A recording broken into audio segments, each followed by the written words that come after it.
and welcome back to Come Geek Some. If you are new to the channel, please like and subscribe for all future content.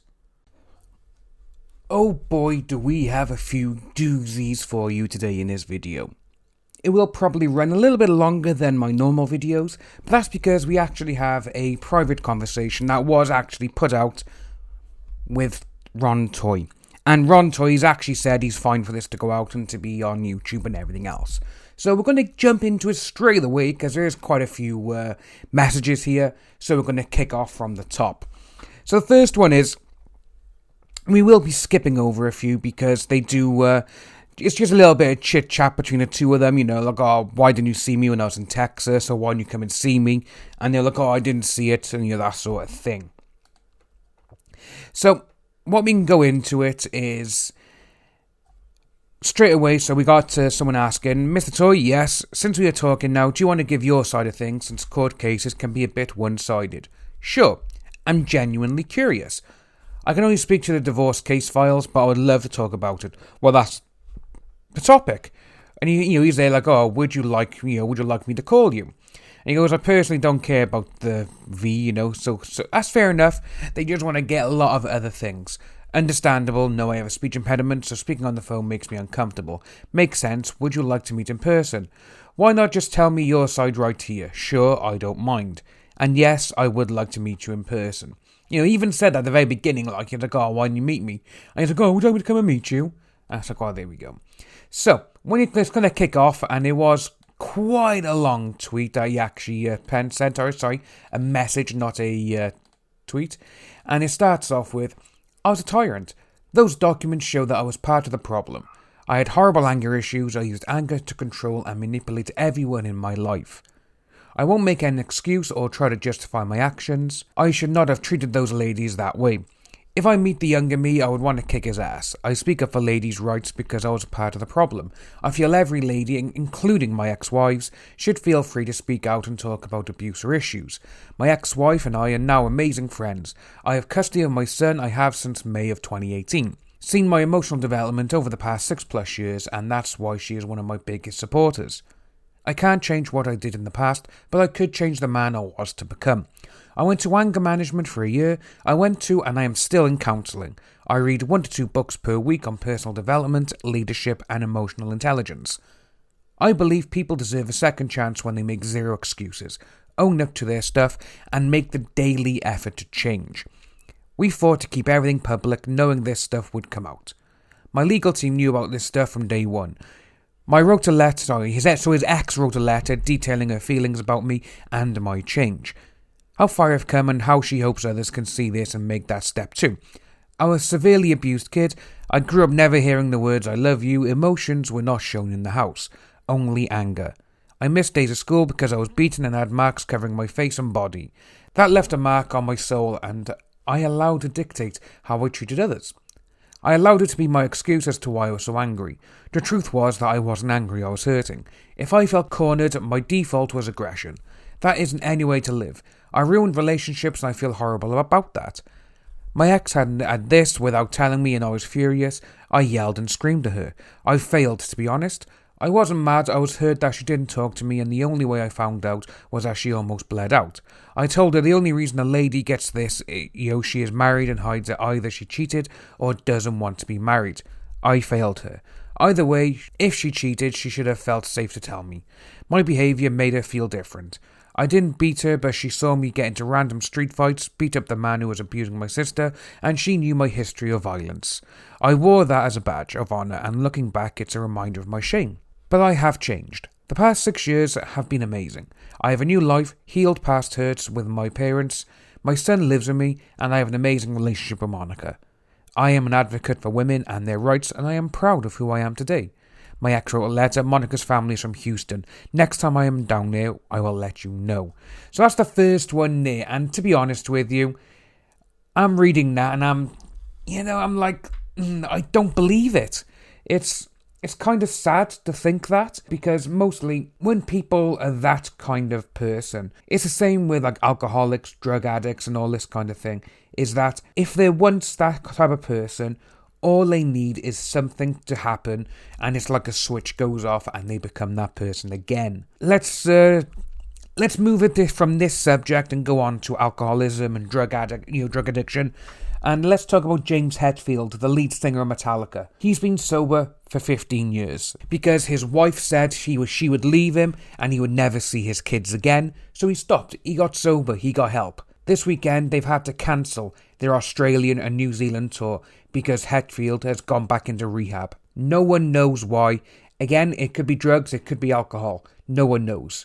And with that, when you've been sober for 15 years, something must have triggered him to do whatever's happened, and he's had to go back into rehab. So when Ron is saying, oh, I'm a new person, I'm this, I'm that, it's like, I'm not being funny. You will always be that person. You will always have that thing to you. If anything happens, you will tick and you'll go straight back into it. There's no doubt about that. So, I'm going to move on. Obviously, you just said about Monica's family's from Houston. I'm in DFW now, but I leave soon.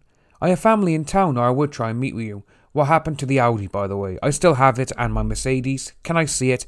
You never posted any photos of it, and it's like a meme now. When I come to Houston, it's an Audi TTS.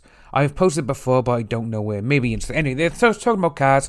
We don't really need to know about the cars and all that, because he's saying he wants to do something else. So, what's the deal with all the violence noted in the court documents? I explained that in the above message. I mean, did you actually get physically violent? Because I want to give you the benefit of the doubt. And this is where he comes out now with and says the following. The guy in the court docs, that's me from 6-7 years ago, doesn't deserve the benefit of the doubt. He was an absolute jerk, but I did the work it took to change, went to anger management, counselling and work on my emotional intelligence daily. That is why my ex-wife is one of my biggest advocates and why people are coming to my defence. They have seen the change in me.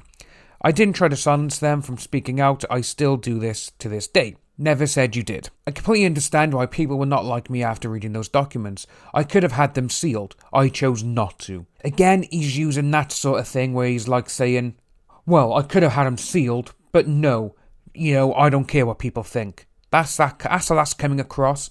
He may be trying to be genuine, but when you've read things about this person and this is how it's coming across, your mind is never going to change. Why is Monica saying your ex was the abusive partner? She knows some of the stuff from behind the scenes, but that part doesn't matter. I don't want to give any room to justify my behaviour. I could, and people would say that they would do the same thing, and I don't want that. I would rather own my past and make zero excuses. I should have acted better.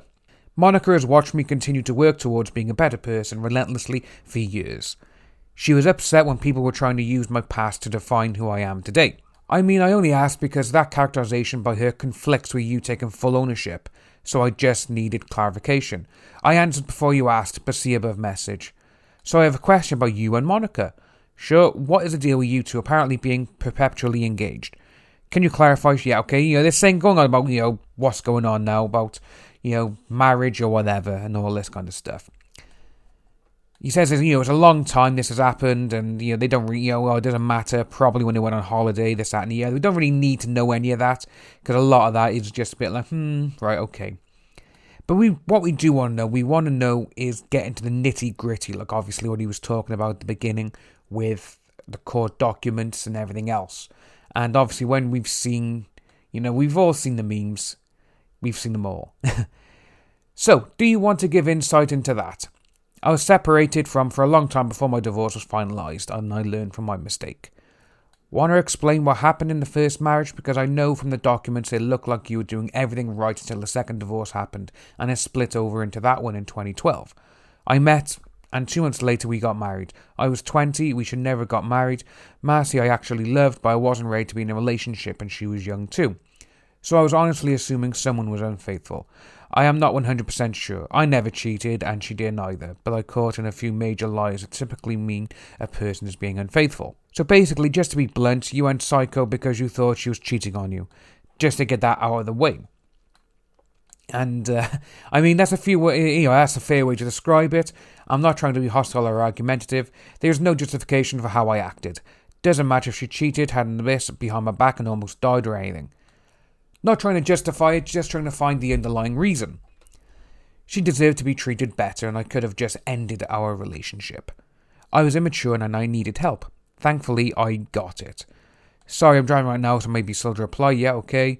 My personal issue on how I communicated was the problem. If she cheated, it was because I was not being the husband she deserved. That's why after my divorce, I knew I needed to change, and I dated for a few months after she filed for divorce. Okay, so on the rest of the documents, I've only had time to look at one. How did you end up 20 grand behind? And okay, state to squash it, child support. Because, people are going to attack you for that next. Hello? Because obviously, 10 minutes went by, then another 20 minutes. Do you see how much Joanne say to go? I was paying her off the books before it became monitored. I had to produce all the statements and Andrea signed off on it. Sorry, I was eating, right, okay, no problem answering questions. We're in the process of modifying the custody, okay? Why do you have custody, if I may ask? When an account switched from non-monitored to monitored, they assumed no payments were being made. So a dad has to prove he made them with bank statements and receipts, and even with that, if Andrea said I didn't pay, they wouldn't have removed it. She had to sign off. Since it's rare for a father to have full custody, yep, okay. He wasn't doing well in school and was acting out. We have an amazing relationship now, that's why I'm saying. She knew what was best, now he is on the honour roll. What you'll never mention him online.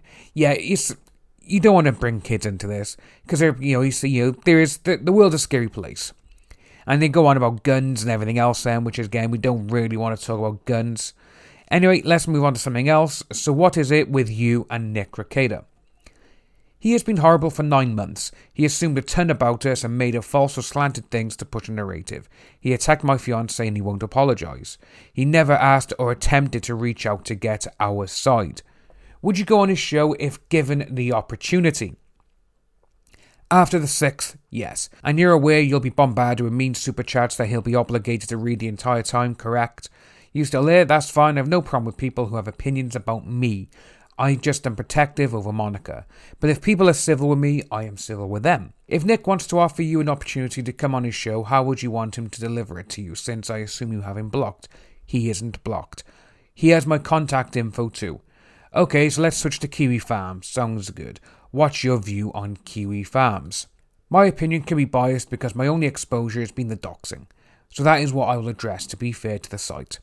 The doxing side is horrible. It is meant to intimidate people. I don't care if people talk crap about me, but when people put pics of my kids up and address, it's wrong. So I'm going to just stop right by there for a moment, because I totally agree with everything he's just said about Kiwi Farms. Not about that, but just about the doxing side. All this doxing and everything else, I have been against it from day one. It's not fair to the people, because if you have an issue with someone, just speak to them. That is it. That's all you need to do, is just speak with them. Everything regarding it is just wrong. And I posted this yesterday actually on my Twitter, and this probably comes out now, and it's the most relevant thing going. And it was actually a quote by Gary Oldman. Just because I disagree with you, that does not mean I hate you. We need to relearn that in our society. But getting back to the thread, would you be willing to make an account and make an AMA thread? Ask me anything. I can arrange for your account to be verified so nobody can impersonate you there either. What does AMA mean? Ask me anything. Oh sure. Like you're doing with me now, when do you want to do it? After the 6th. Because I don't want to be rude and not answer questions of people who want to ask about the other stuff. It's up to you what you want to answer. People deserve more info. I hate I can't share everything. It drives me nuts. Even though they were saying, we're going to do everything we can. We're going to go to court. We're going to do this. We're going to do that. I can't wait. And they've gone to court and they've literally done nothing. Can you do me a favour and create an account now so I can get it verified beforehand? Because if you just go and start posting, your account will get locked until they can verify it's actually you. I will in the morning. I'll keep you posted, but I have to be up by 4 a.m. Talk to you tomorrow once I set it up. Out of curiosity, you mind if I post a conversation? And that's all we got from there then. And he just says yes. And to be honest with you, that conversation, you can see, they did just want to get a few questions out to him, because of some of the things he has said, they just want to clear up. And it's very interesting. But it'd be interesting to see where this goes now. Because obviously he's answered this and he's saying after the 6th, he's like, we'll do everything we can, we'll do this, we'll do that. It's like, right, okay, fair enough. If you want to try something, you can. But the 6th, and we haven't seen anything come out of it since. So he's like, I'll do all this, and he hasn't done it. So he's gone back on his word there. But I'm going to end the video by here. So if you are new to the channel, please like and subscribe. Hit that notification bell for future updates. And I'll see all you wonderful people soon.